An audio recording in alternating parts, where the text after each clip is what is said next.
Senhoras e senhores, mais uma vez, bom dia. Começamos agora o segundo dia de trabalhos do Congresso da Cidadania Digital. Agradecemos, neste momento, a empresa HID Global pelo café de boas-vindas oferecido aos participantes. Então, nossos sinceros agradecimentos. E para compor este primeiro painel, Infraestrutura Pública Digital, DPI, temos a satisfação em convidar o diretor de Identidade Digital da Secretaria de Governo Digital, o senhor Hudson Mesquita.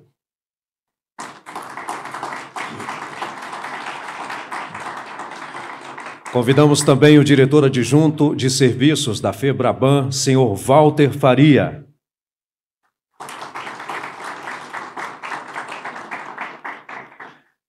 Queremos também, neste momento, convidar a secretária adjunta de Governo Digital, senhora Luana Roncarati,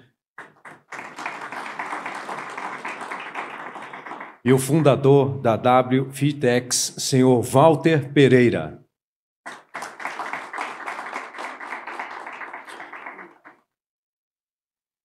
Senhoras e senhores, para moderar este painel, Infraestrutura Pública Digital, DPI, temos a satisfação de passar a palavra ao senhor Walter Pereira.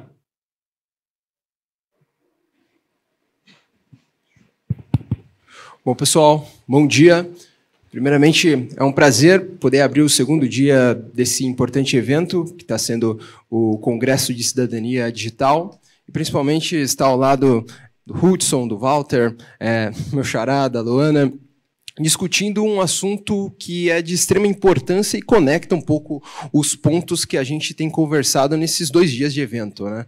Eu acho que a abertura ela foi muito importante ali para trazer a visão de como os governos eles estão cooperando para a larga adoção da nova carteira de identidade nacional. E ontem, principalmente, foi muito importante a gente ver como que a nova carteira de identidade nacional ela está criando infraestruturas adjacentes, digamos assim, que, de certa forma, vai resultar num grande ecossistema, né? E quando a gente fala sobre infraestrutura pública digital, a gente está falando sobre algo que é transformador para um país, né? Algo que pode ter impactos muito bem sucedidos em termos de crescimento econômico, em termos de crescimento social.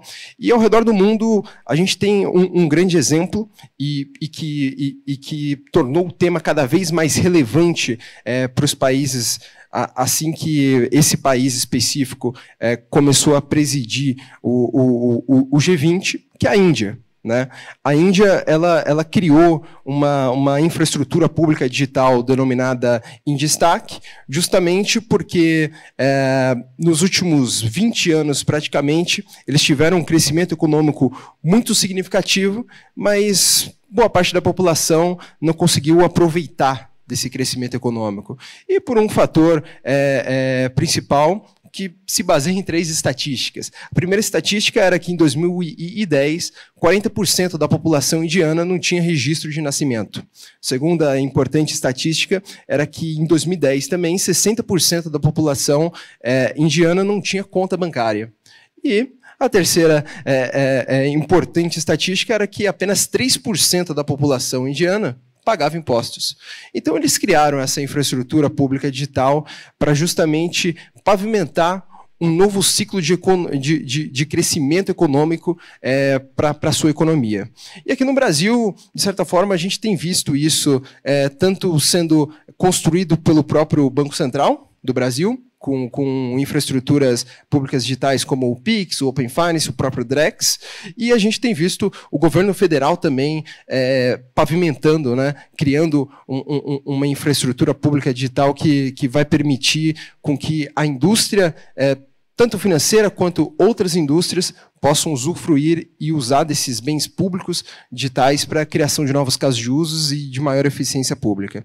Então, Luana, eu gostaria de passar a palavra para você trazer um pouco da visão de como o Brasil tem construído isso, como que os pilares, acho que se batesse, beleza, como os pilares eles vão se conectar no futuro e como também a gente pode criar uma infraestrutura pública digital que que seja realmente cooperativa, ou seja, que a gente não tenha somente entes públicos, mas a gente tenha também o setor privado ali contribuindo nessa construção conjunta. Então, por favor. Obrigada, Walter. Eu vou pedir licença para ficar de pé, porque eu acho que fica mais fácil e mais fluido aqui para a gente fazer a conversa. Walter, obrigada pela sua introdução. Bom dia, pessoal. Uma satisfação estar aqui no segundo dia do evento. Ontem já participei de um outro painel e hoje trazer um pouquinho desse debate, dessa conversa sobre infraestrutura pública digital, que eu acho que é muito pertinente, dialoga muito com o evento, dialoga muito com o tema da identidade, que a gente, aqui da Secretaria de Governo Digital, do MGI, também vai trazer um pouco mais adiante. Então, a minha fala vai ser muito sobre esse novo conceito, que o Walter já trouxe um pouquinho, fez essa contextualização muito interessante sobre a Índia. O conceito surge muito justamente durante a presidência do G20 da Índia, em 2023, mas a gente costuma falar que, apesar de ser um conceito relativamente novo, não é algo novo para os governos. Na verdade, percebeu-se que muitos governos, especialmente do sul global, no geral, como a Índia, Brasil e outros países também, vinham, sim, já fazendo muitos esforços nesse sentido, ainda que não houvesse antes esse consenso em torno desse conceito. Então, entrando e falando um pouquinho mais, né? Ontem também a gente teve um painel com o secretário Rogério Mascarenhas, o secretário de Governo Digital, trazendo um pouquinho de tudo que a nossa secretaria vem fazendo, todas as frentes. Uma delas é justamente voltado para a identificação, e a gente vem também fazendo uma atuação bastante importante em alguns fóruns internacionais, fazendo essa representação, não só para a gente entender e trocar e conhecer outras experiências, mas também para a gente pensar a nossa própria estratégia também nacional, no que se refere ao governo digital e à identificação das pessoas também. E aí, esse ano, a gente está presidindo o G20. O G20 é o grupo das 20 maiores economias. Na verdade, esse ano passou a ser G21, porque a União Africana entrou. E não são só as 20 maiores economias, porque a gente tem dois blocos, tem a União Europeia e tem a União Africana agora. Então, é um grupo bastante grande, bastante heterogêneo, que representa bastante da economia internacional. E, durante a nossa presidência, algumas prioridades foram definidas pela presidência, né? Então, as prioridades foram escolhidas foram inclusão social e luta contra a fome, a pobreza e a desigualdade, a transição energética e o desenvolvimento sustentável, em suas três vertentes, social, econômica e ambiental, e a reforma das instituições de governança global. A gente, do Ministério da Gestão e da Inovação em Serviços Públicos, especificamente, a gente se envolveu bastante no grupo de trabalho de economia digital. O grupo de trabalho de economia digital fazendo um diálogo com as grandes prioridades da presidência, que tinha entre elas a de inclusão social, trouxe o tema de inclusão digital como a força motriz do trabalho e para a gente chegar à definição de algumas outras prioridades do grupo. Foi um grupo com várias prioridades, envolvendo 5 ministérios, né, o próprio Ministério das Relações Internacionais, a gente, pelo MGI, com o tema de governo digital e infraestruturas públicas digitais, conectividade significativa com o Ministério das Comunicações, que liderou esse grupo, né? Então, assim, não tem como a gente falar de economia digital sem conectividade, então esse tema foi trazido como um tema central também. Como terceiro tema, o tema de integridade da informação, a discussão sobre as plataformas, sobre fake news e como é que os governos e as sociedades podem lidar com esse cenário, muitas vezes para mitigar a desinformação. E inteligência artificial, como uma tecnologia emergente aí que vem transformando as economias e as sociedades como um todo. Mais especificamente sobre a nossa prioridade, então, a nossa escolha foi trabalhar com o tema de governo digital e a sua relação com a construção de infraestruturas públicas digitais e trazendo já alguns valores importantes, que é a confiabilidade e a inclusão, né? Ou seja, como é que a gente faz essa construção de infraestruturas públicas digitais que sejam confiáveis e inclusivas, considerando aí que a gente teria pelo menos três principais componentes nesse conceito, tá? Que isso já vinha sendo discutido antes na presidência indiana. Então, foi reconhecido que são DPIs, né, ou IDPs básicas, a identidade digital, que é importante como uma porta de acesso para a economia digital, para que as pessoas sejam incluídas e consigam interagir não só com o governo, mas na sociedade como um todo, na sociedade digital, nas suas interações digitais, os pagamentos digitais e também o tema de compartilhamento de dados, como algo muito importante aí, que está subjacente às infraestruturas públicas digitais. A gente escolheu, nesse grupo, especificamente, tratar de identidade digital e compartilhamento de dados, porque o tema de pagamentos digitais já vinha sendo tratado também em outro grupo, no grupo de finanças. E a gente teve como parceiro de conhecimento a OCDE, nesse caso. E aí eu já entro um pouquinho, justamente para a gente explorar um pouco o conceito, para vocês, eu peço que vocês observem essas imagens, né, justamente para a gente pensar o que essas imagens trazem em comum, né? A gente tem uma imagem de rodovia, uma imagem de sistema de abastecimento de água, de sistema de transmissão de energia elétrica, e tem aí uma imagem que remete ao digital, né? A transmissão de dados, etc. E aí, na busca de responder o que esses sistemas têm em comum, é que, em geral, são infraestruturas públicas. Tá? E aí, trazendo o conceito de infraestrutura pública digital. Né? Então, uma infraestrutura pública digital seria o quê? Com base no conceito que foi debatido e definido na presidência indiana. Esse conceito pode ser definido, basicamente, como um conjunto de sistemas digitais compartilhado, seguro e interoperável, ou seja, que traz aí também um diálogo com as outras infraestruturas que a gente vê, que são compartilhadas, são seguras e são, em alguma medida, interoperáveis, porque se comunicam entre si. Pode ser construído com padrões e especificações abertas ou proprietárias. Serve para prover serviços públicos e privados equitativos e em larga escala na sociedade, ou seja, eles não são excludentes. Qualquer pessoa pode ter acesso a esses sistemas. Tem seus marcos legais, sua governança específica. Então, a gente não está falando só de tecnologia, a gente está falando de todo um ecossistema legal. E o conceito traz muita possibilidade de mudança de abordagem, né? De mudança de approach. Então, a gente sai de uma lógica de silos e vai muito para uma lógica de integração, que permite aí uma criação de programas de grande alcance na sociedade, ou seja, permite outros valores sendo criados a partir dessas infraestruturas. E, justamente por isso, habilita o desenvolvimento, inclusão, inovação, confiança, competição e respeito aos direitos humanos e fundamentais relacionados à liberdade. Tá?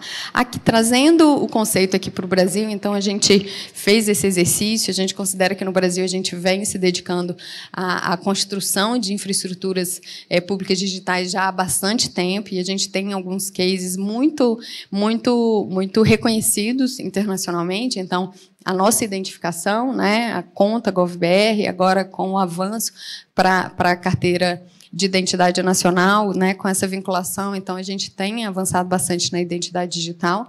A gente vem avançando bastante com o tema de compartilhamento de dados. A gente tem o programa Conecta GovBR, vem trabalhando agora também com o conceito de infraestrutura nacional de dados, que já eu vou tratar rapidamente também. Os pagamentos digitais, o Pix, que é um exemplo de adoção massiva, rápida, impressionante, que mudou bastante a forma como a gente transfere recursos no Brasil. E algumas outras infraestruturas setoriais, mas que são muito impactantes. Então, a gente tem o CAD Único, que é um registro, que serve como base para várias políticas e programas sociais do governo federal, estados e municípios. Então, você tem um uso muito amplo dessa infraestrutura de dados, basicamente, e o CAR também, que é um outro registro ambiental rural, que também tem uma relevância muito significativa para o setor agrícola e de meio ambiente também. Tentando já avançar aqui, e aí voltando para para comparação com a infraestrutura de transporte terrestre, né? E avançando para a questão de infraestrutura de dados também, de que a gente vem tratando um pouquinho. Então, quando a gente olha para uma infraestrutura de transporte terrestre, a gente sabe que a gente está falando de carro, de automóvel, né? De carro, moto, ônibus. Mas não é só isso. Quando a gente está falando de infraestrutura de transporte terrestre, a gente tem todo um ecossistema que envolve governança, com a clareza dos papéis, as responsabilidades de todas as pessoas que estão interagindo nesse ecossistema. A gente tem uma estrutura de abastecimento que também é regulada. A gente tem educação, a gente está falando de autoescola, campanha, a gente está falando de concessões, né? Você tem licitações, você tem pedágios, então você tem todo um sistema vinculado, você tem toda a parte de regulação, a parte normativa, né? Legislação, decreto, portaria, a gente tem fiscalização, a gente tem sinalização, ou seja, tem equipamentos vinculados a tudo isso, e a gente tem a parte de infraestrutura física também, que são as próprias rodovias. Então, assim, a gente tem um amplo ecossistema com vários componentes necessários para que a gente transite com os nossos carros. Quando a gente está falando de dados, né, aqui já passando para esse outro conceito de infraestrutura de dados, a gente tem as bases de dados no Brasil, mais especificamente quando a gente está falando dos dados que estão sob controle do governo.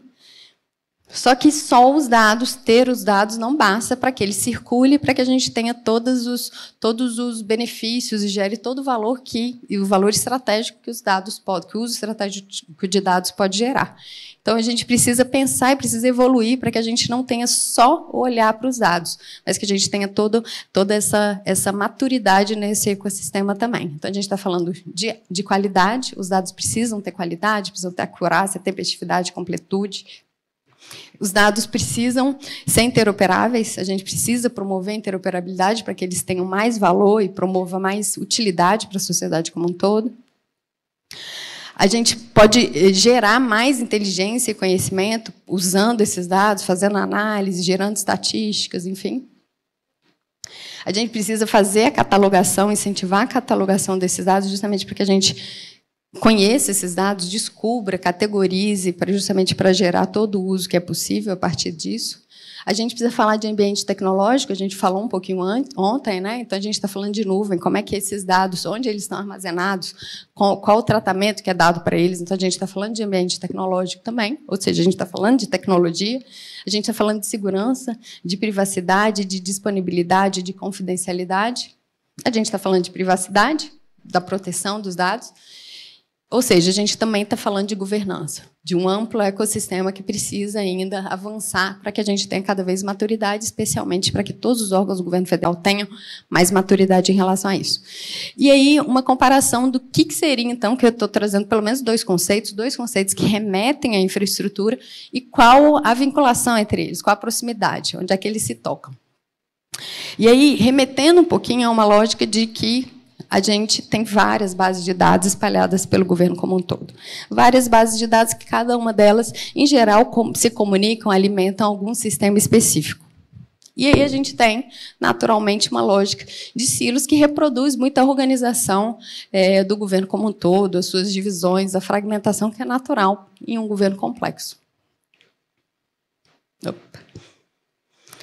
E aí, quando a gente fala de IPD, que é Infraestrutura Pública Digital, o conceito com o qual comecei a minha fala, a gente está justamente avançando para que a gente tenha um diálogo, principalmente sobre esses sistemas, uma maior interoperabilidade nessas aplicações. Então, a gente está falando de uma infraestrutura que perpassa esses sistemas.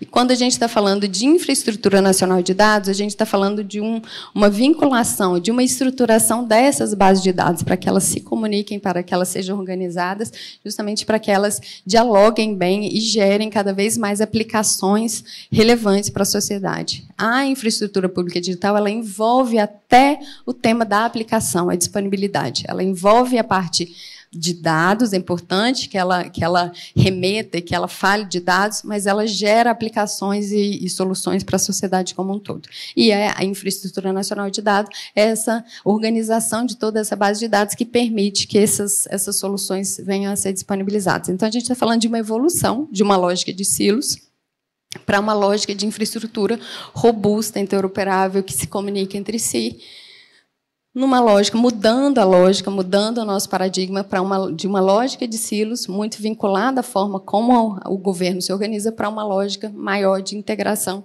de interoperabilidade como um todo.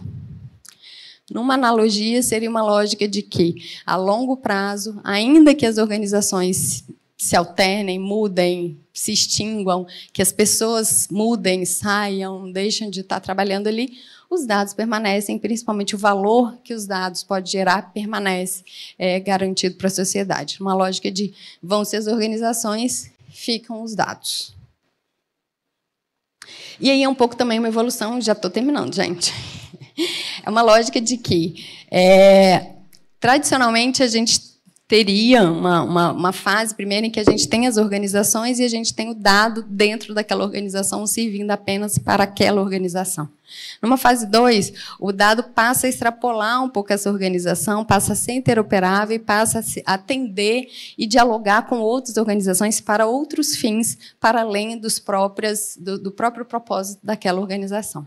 E a ideia é que a gente chegue a uma terceira fase, né, o que a gente visualiza no futuro, que os dados extrapolem essas organizações, dialoguem entre si e consigam gerar aí uma utilidade, um valor ainda mais significativo para a sociedade, para a população como um todo.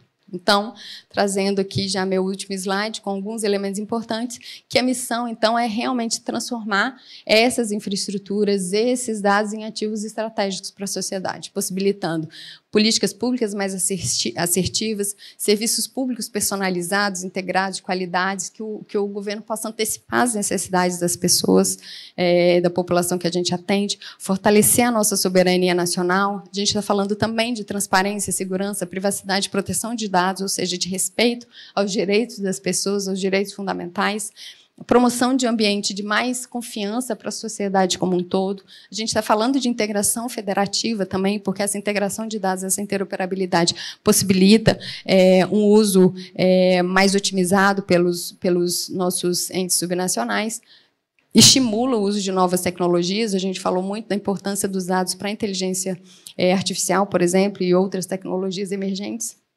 Nos ajuda a racionalizar custos e a nos tornarmos mais eficientes e, por fim, impulsiona o desenvolvimento econômico e social do país como um todo.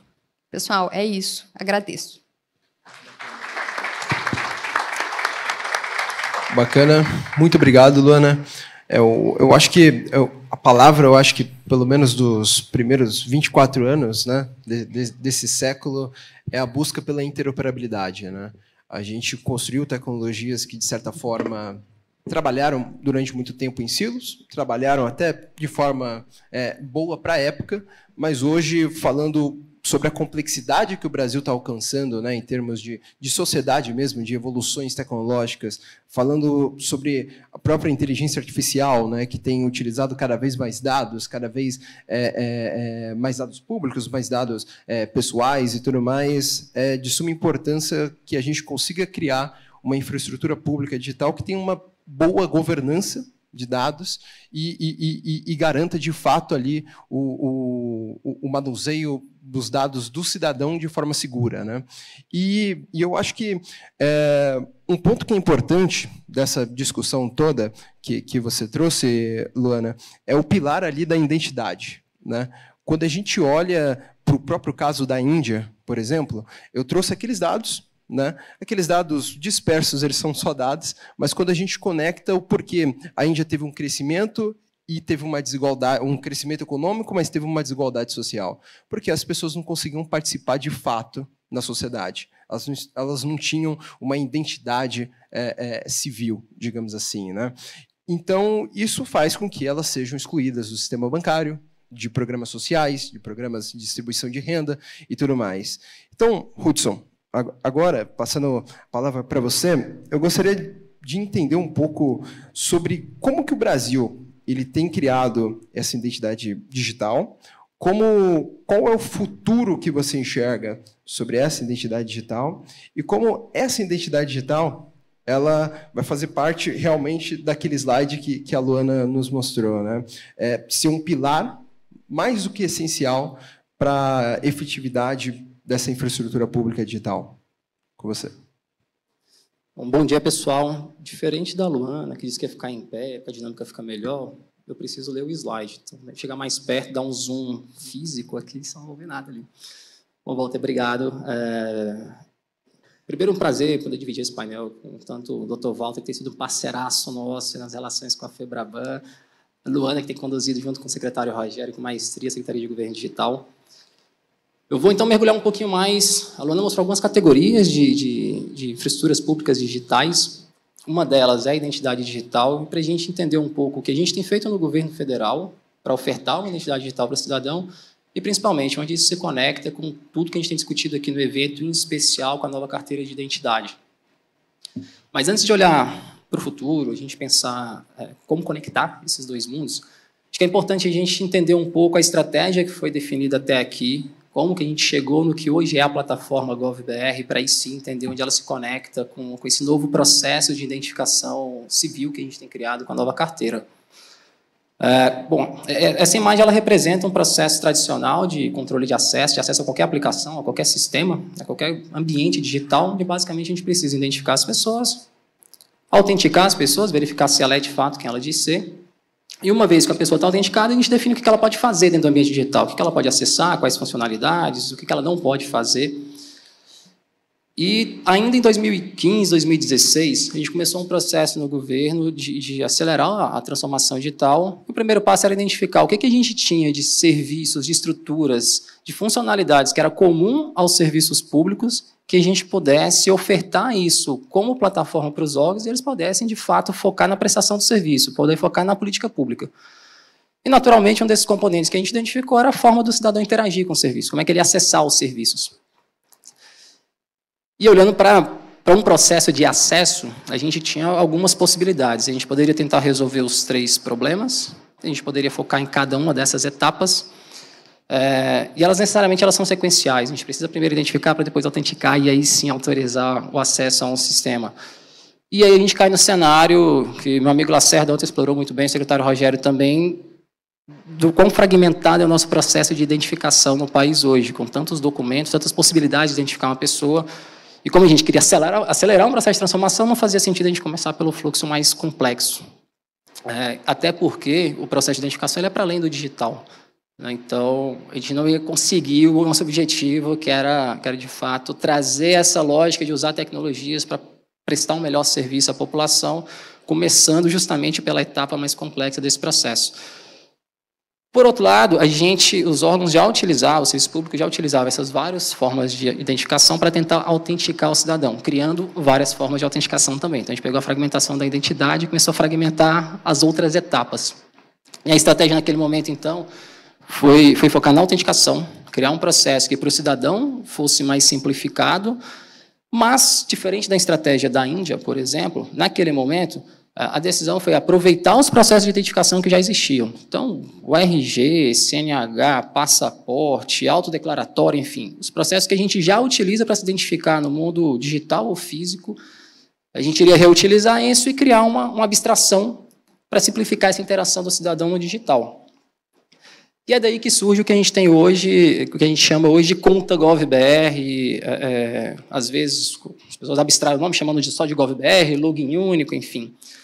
É daí que surge essa plataforma então, que basicamente hoje é a forma do cidadão se identificar no mundo digital.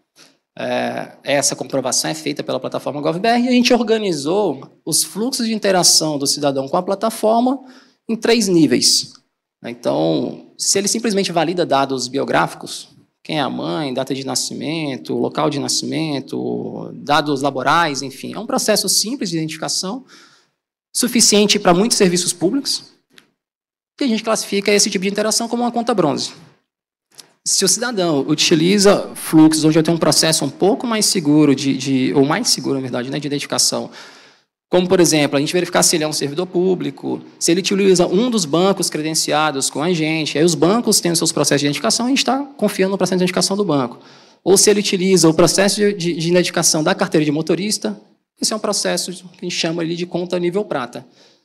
E, por fim, a gente tem um processo mais seguro da plataforma, que é baseado em validação de dados biográficos e biométricos, mas, de novo, reutilizando o que já existia no país. Então, hoje a gente tem uma grande base biométrica sob gestão do Tribunal Superior Eleitoral, que é utilizada pela plataforma. A gente tem toda a infraestrutura criada pela ICP Brasil, a gente tem toda a indústria aqui reunida hoje.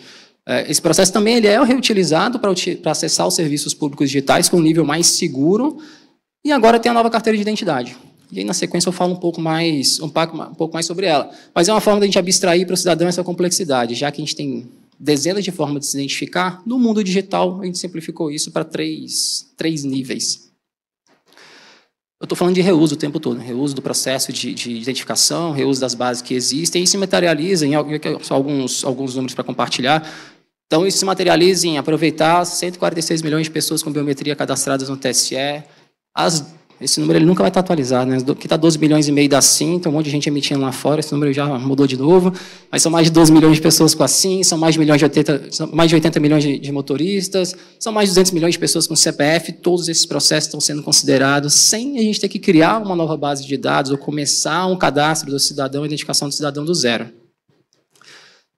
E, como resultado, hoje a gente tem 160 milhões de brasileiros utilizando a plataforma, são 160 milhões de contas ativas de pessoas que interagem anualmente com serviços de governo por meio da plataforma. E desses, mais de 89 milhões com as contas dos níveis mais seguro, prata e ouro. E aqui vale uma observação. Nos primeiros anos do GovBR, a gente focou em trazer as pessoas para a plataforma. Era importante o cidadão entender que era possível utilizar esse tipo de solução, que o digital era uma possibilidade. Desde janeiro do ano passado, a gente tem focado em criar mecanismos para que as pessoas utilizem as contas mais seguras. Então, esse é o número, esse 89 milhões é um número que está crescendo, com o objetivo de a gente alcançar, de fato, todos os brasileiros que utilizem o GovBR, utilizando as contas mais seguras. E aqui alguns outros números, só para a gente entender o tamanho que isso virou hoje, né? Então, são mais de 1.500 órgãos que utilizam essa plataforma.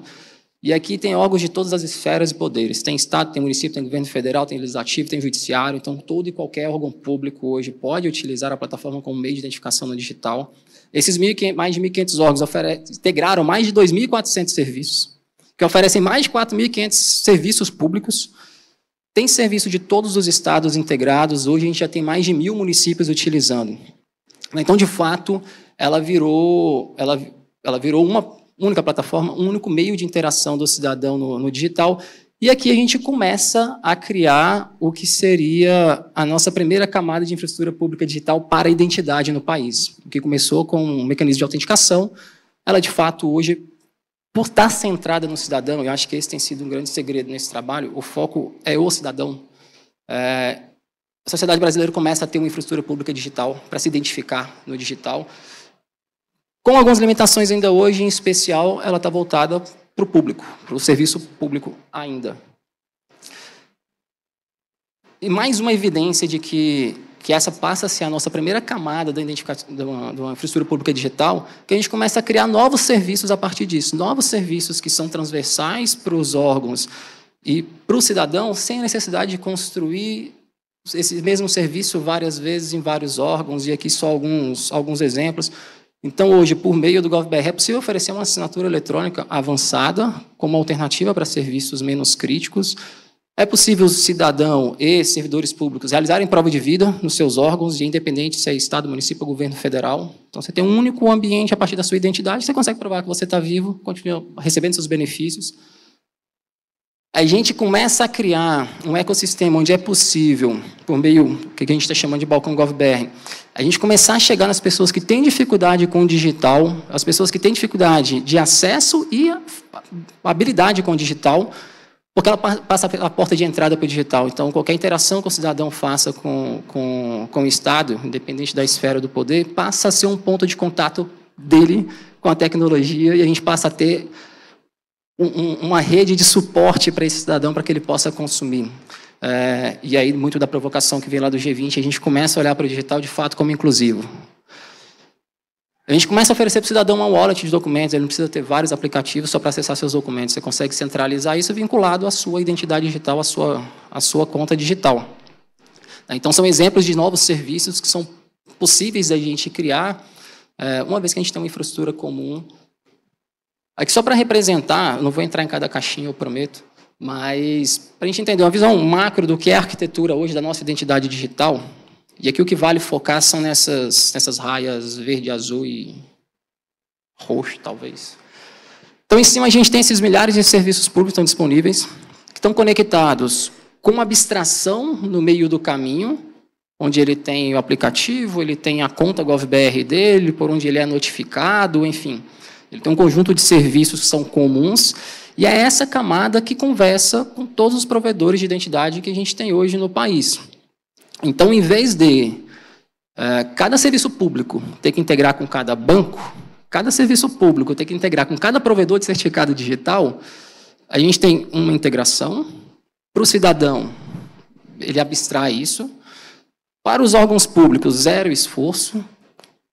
E para quem conseguiu emitir a senha aqui no evento, por exemplo, foi emitido certificado digital também. Esse mesmo certificado digital, naquele momento, te habilita a acessar qualquer serviço público digital da forma mais segura possível, sem ter que mexer em nada no governo. Todos os sistemas estão disponíveis dos estados, do município, do governo federal. Está tudo disponível para o cidadão a partir de um novo provedor de identidade que ele está utilizando.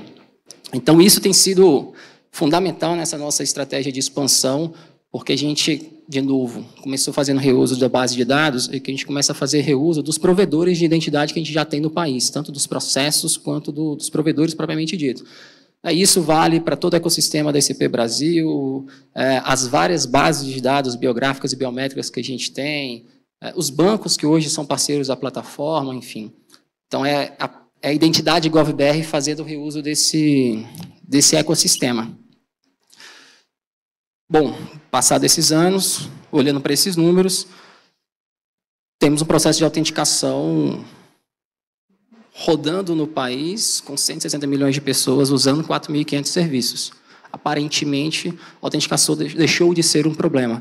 E agora a gente ganha fôlego para dar um passo para trás, olhando para esse desenho e falar, bom, agora a gente precisa resolver o plano de identificação, porque eu continuo confiando na fragmentação que a gente tem, nos vários provedores, nos vários processos de identificação. Um RG emitido de forma indevida, eu continuo alimentando esse mesmo ecossistema. Eu posso abrir uma conta no banco indevida, eu posso emitir um certificado indevido. Esse problema, ele continua. A gente trouxe para o mundo digital o valor do digital, mas o problema de identificação continua. E muito do que está sendo discutido aqui no evento é justamente isso, como é que a gente resolve agora essa camada para trás.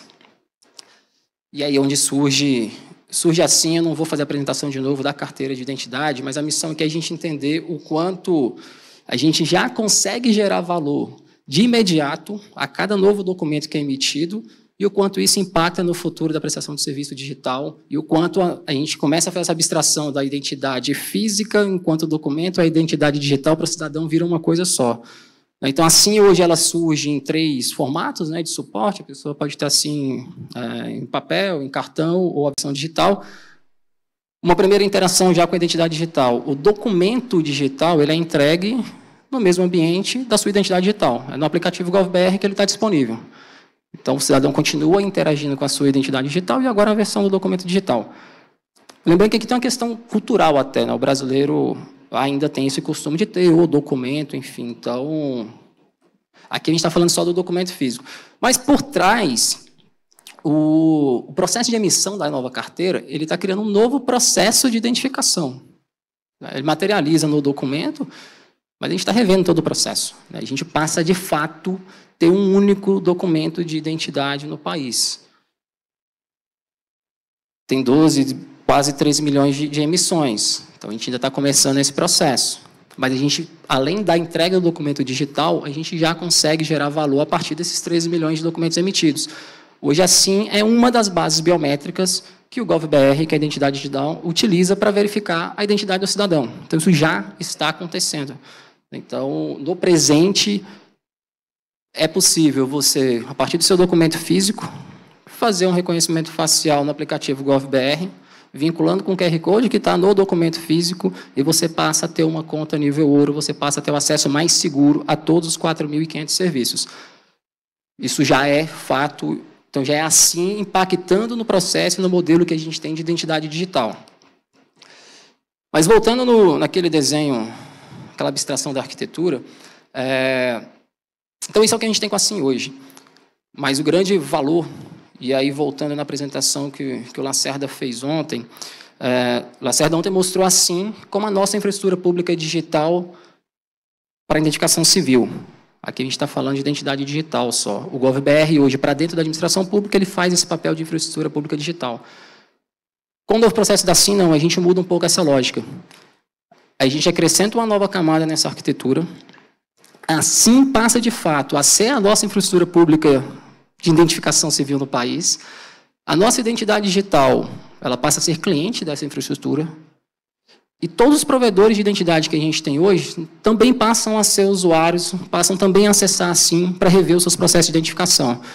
Isso não quer dizer que a importância do reuso de novo, né? A gente não precisa mexer em nada nos sistemas, nos serviços digitais. Para o cidadão, isso continua transparente, para os órgãos também. Mas a gente resolve o problema de identificação, eu posso continuar utilizando os bancos para autenticar no serviço, para acessar um serviço público, mas o processo do banco de identificação do seu cliente passa a ser mais seguro. Isso volta para a identidade digital. O processo de emissão do certificado digital passa a ser mais seguro. Isso volta para a identidade digital.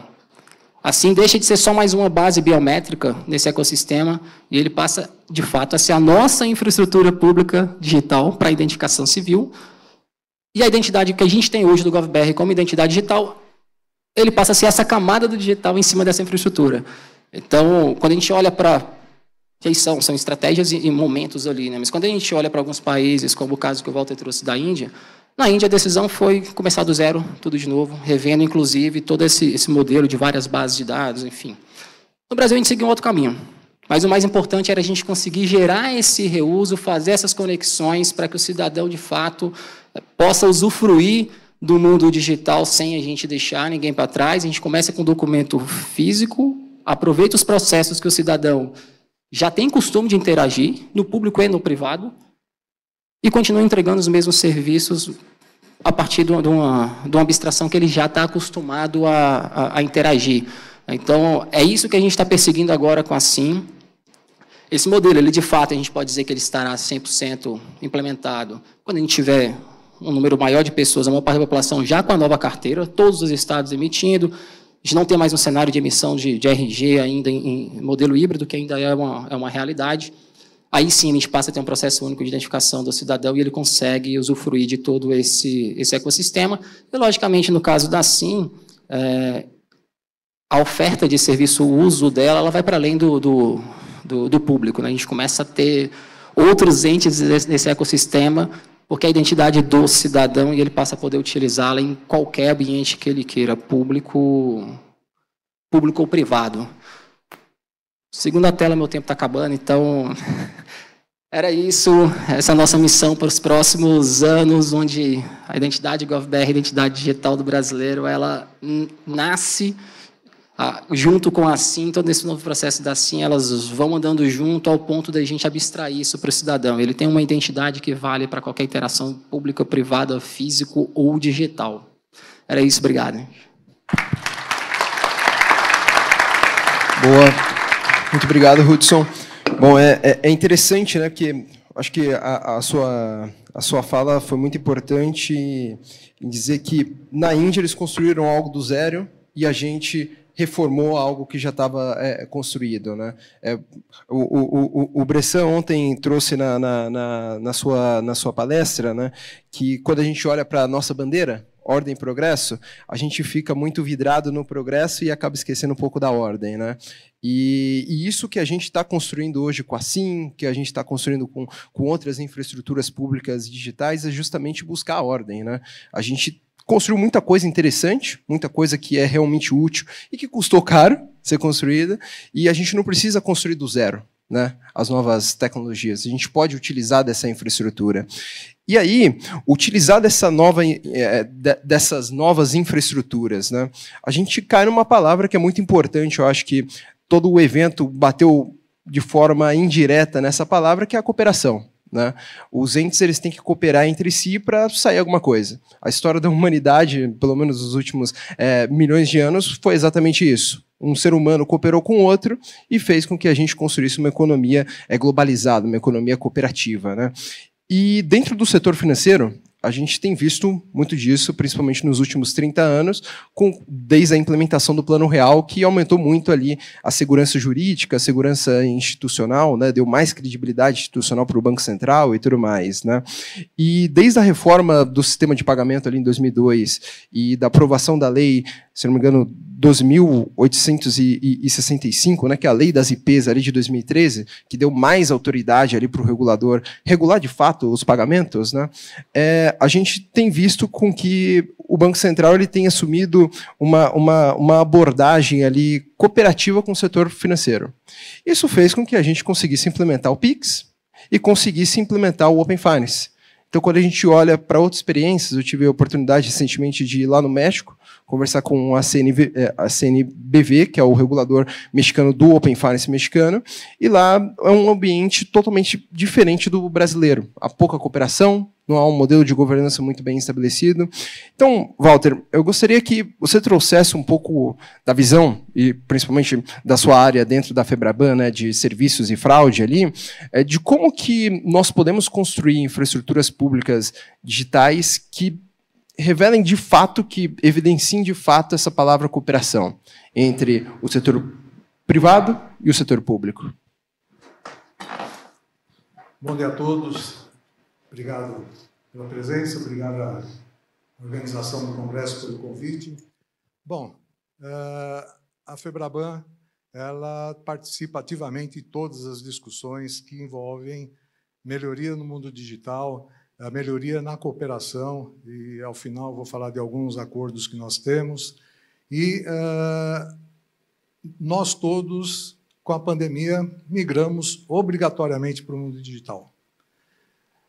Hoje, de cada 10 transações feitas no sistema financeiro, 8 são feitas pelo meio digital. Então, para que a gente tenha essa consistência e que a gente tenha confiança nesses meios digitais, nós temos que ter aqui, como você colocou, Xará, cooperação.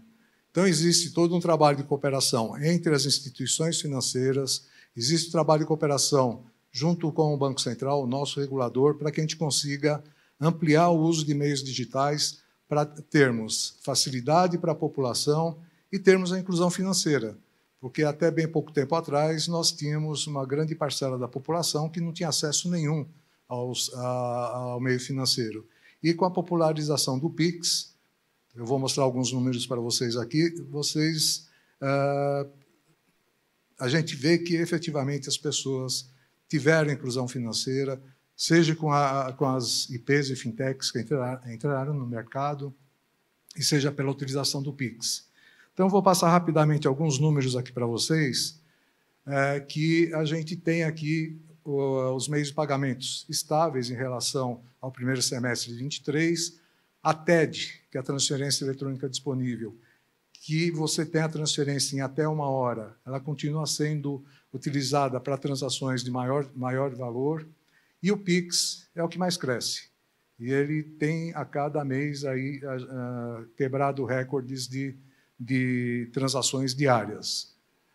Bom, aqui para vocês terem uma ideia, em termos de valores transacionados, no último mês de junho de 24, a TED teve aí 3.523 bilhões de reais transacionados no mês, enquanto que o PIX teve 2.177 bilhões de reais transacionados no mês. Então, a TED continua sendo muito utilizada em termos financeiros, não em quantidade. E o tradicional boleto de cobrança, né, que a gente utiliza bastante ainda para pagar nossas faturas, pagar clube, jornal, TV por assinatura, nós tivemos aí 475 milhões de reais no mês de junho. Enquanto que o cheque continua existindo. Muitos de vocês acho que nem sabem como preencher um cheque, né? Nem sabem como que tem que ser a assinatura, não sabem como fazer o endosso do cheque, mas ele continua existindo. Temos um valor baixo de utilização, 82 milhões de reais aqui no mês de junho de 24, mas ainda é um meio físico e nós, lá na Febraban, estamos com um grupo de trabalho para ver de que forma que a gente consegue digitalizar o último meio de pagamento que é físico. de todos os demais meios de pagamento já são digitais. Em fevereiro deste ano, extinguimos o DOC. Não existe mais o DOC, que ele tinha uma limitação de transferência de até R$5.000 e levava um dia para ser compensado. Então, em vista do avanço do PIX, nós resolvemos extinguir o DOC. A TED continua, tá? Muita gente pergunta, mas e a TED vai continuar, não vai continuar? Não, a TED continua. Pelos valores expressivos aí de financeiro, a gente pode ver que ela é um instrumento ainda importante. Com relação à quantidade de transações, vocês podem ver que o PIX é o recordista em quantidade de transações. Só no mês de junho foram 5.728 milhões de transações utilizando o PIX. Em um único dia lá em junho, foram 206 milhões de transações. Agora, dia 6 de setembro, nós batemos 227 milhões de transações PIX num único dia.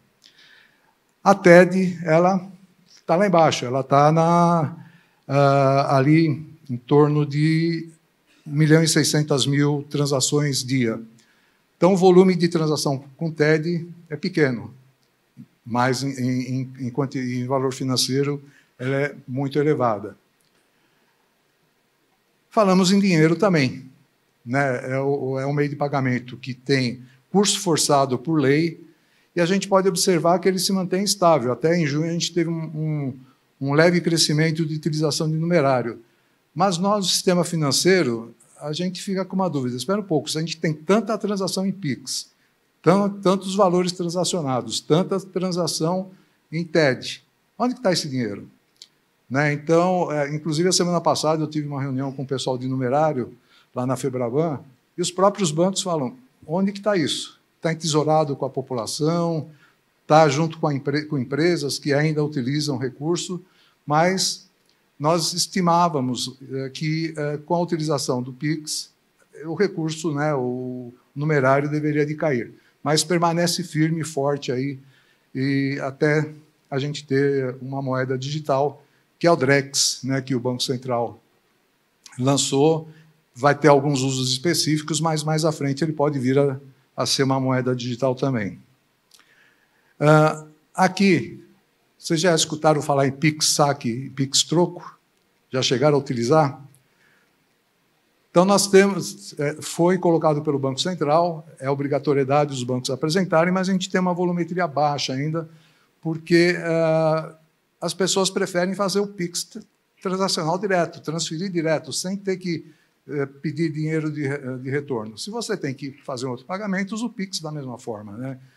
Mas a gente tem aí uns volumes que não são tão expressivos, mas estão disponíveis aí para a população. E aqui nós temos a questão dos cartões, débito, crédito e pré-pago, e aqui a gente já vai entrar em valores médios de transação. Então, vocês podem ver que o cartão de débito, o valor médio de transação, em junho, foi de R$ 60,00. O cartão de crédito, em torno de R$ 138,00. E o pré-pago, aí, R$ 40,00. Então, são meios de pagamento que são largamente utilizados, mas estão com um ticket baixo também de utilização. Agora, com relação a boleto e PIX, boleto, R$ 1.450,00 o valor de ticket médio, e o PIX, ticket médio é de R$ 412,00. Então, a gente observa que o PIX é utilizado efetivamente para você pagar ali um sorvete na praia, uma água de coco, né? Coisas do dia a dia, corriqueiras, que antes você usava o dinheiro físico, né? O papel moeda para fazer o pagamento.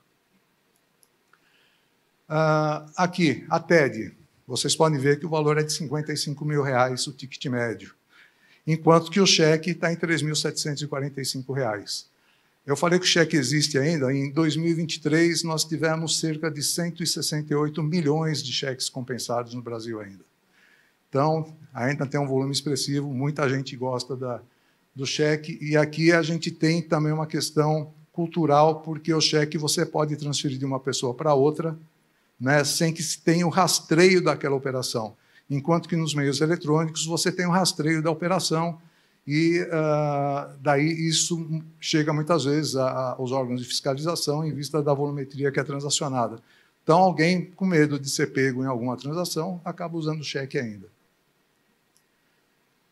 Aqui, quando a gente fala em PIX, quando eu faço uma transferência do Walter para uma empresa, o ticket médio é de R$ 116. Quando eu faço uma transferência de pessoa para pessoa, o ticket médio é de R$ 242. Já de empresa para pessoa, R$ 579. Agora, de empresa para empresa, no PIX você tem uma transferência de R$ 5.599. E, por fim, a gente vê que esse mundo digital trouxe ganhos significativos para todos nós, principalmente nos meios de pagamento. Mas, por outro lado, nós temos toda a questão de golpes e fraudes, que a gente estava até conversando com o Xará antes de nós entrarmos aqui, que é um mundo que está preocupando muito, porque os meios digitais, especificamente o PIX, ele é utilizado para dar vazão aos golpes digitais. Não significa que o PIX é frágil, pelo contrário, o PIX tem uma infraestrutura muito segura, da mesma forma que os nossos aplicativos bancários. A questão é que os golpistas reinventaram os golpes utilizando engenharia social. Acredito que todos vocês, neste momento aqui, devem ter recebido uma ligação dizendo que era do banco, que tinha uma transação suspeita, né? Então, aqui eu entro na parte de cooperação, de troca de informações, né? Nós temos o acordo com a SGD, com o GovBR, para que os bancos autentiquem a pessoa para entrar no GovBR. A questão de um mês, celebramos um acordo com o Ministério da Justiça para que, numa ação multissetorial, a gente consiga estabelecer uma estratégia nacional de prevenção a fraudes e golpes financeiros. E o compartilhamento de informações é muito importante.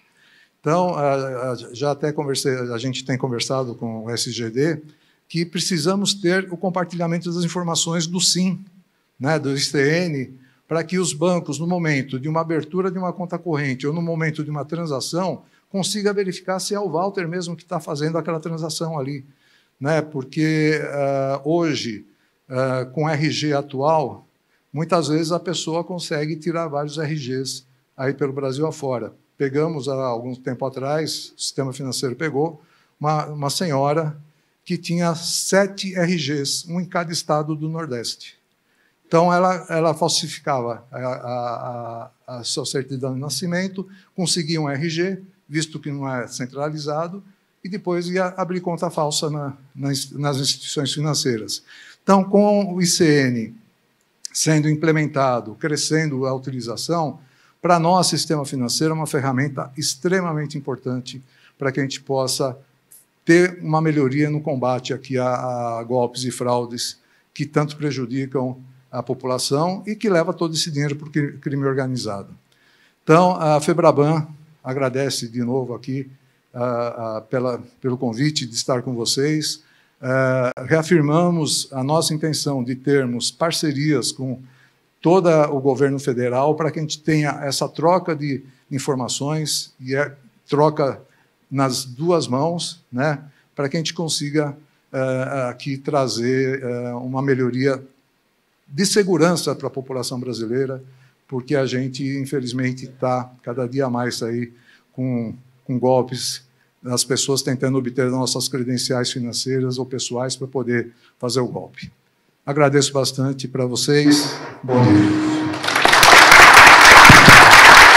Boa. Muito obrigado, Walter. Como a gente estava conversando lá atrás, né? A fraude financeira a gente consegue até lidar com tecnologia e tudo mais, mas o golpe é engenharia social, é educação, é mais complexo, né?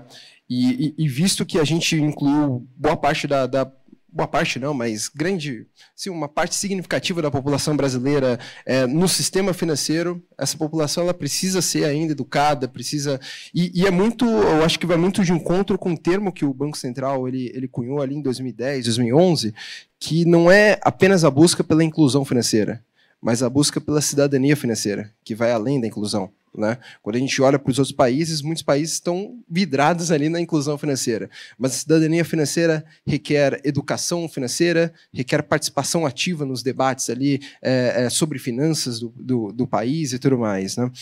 Bom, pessoal, a gente tem 3 minutos, acho que não vai dar tempo de fazer pergunta, mas eu gostaria, então, aqui de deixar os meus agradecimentos a cada um.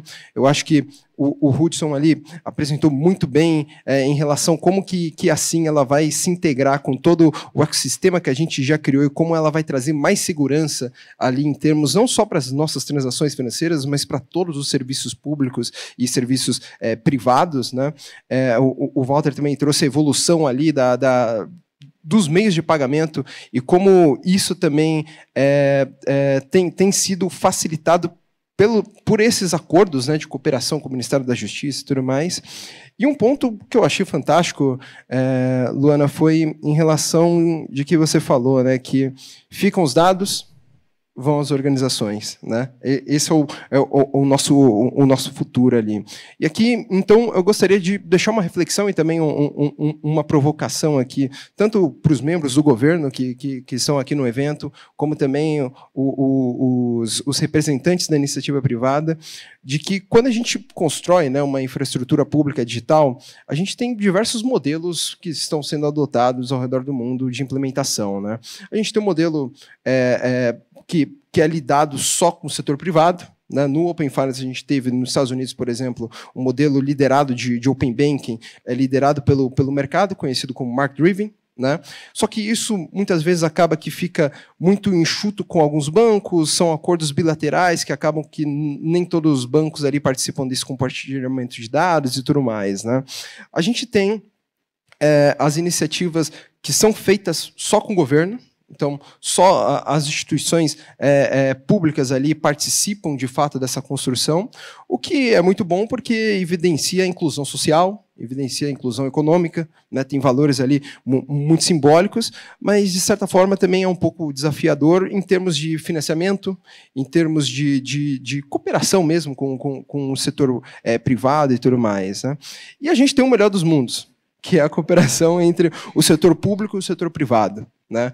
Esse evento aqui, eu acho que, quando a gente fala de sim, a própria Abrid, eu acho que está aqui para comprovar isso, não é somente uma iniciativa do governo, mas sim um sentimento que o governo sentiu ali que a sociedade de fato demandava, porque a sociedade, que inclui companhias privadas, inclui a sociedade civil de forma geral e tudo mais, realmente tinham problemas em relação à identificação. Então, a reflexão aqui que eu gostaria de deixar, e também a provocação para o nosso governo, é de que a gente inclua ainda mais a iniciativa privada nesse processo de compartilhamento de dados e de gestão de dados, né? Uma vez que os dados ficam e as organizações vão embora, né? Elas vão deixando de ser importantes. Acho que a gente pensar no modelo cooperativo, no modelo onde a iniciativa privada consiga, de fato, trazer a sua expertise técnica e o governo consiga trazer esses valores que são simbólicos para a sociedade, inclusão econômica, inclusão social, acho que a gente vai ter um grande país e um grande futuro. Bom, pessoal, muito obrigado e obrigado também a todos aqui que participaram.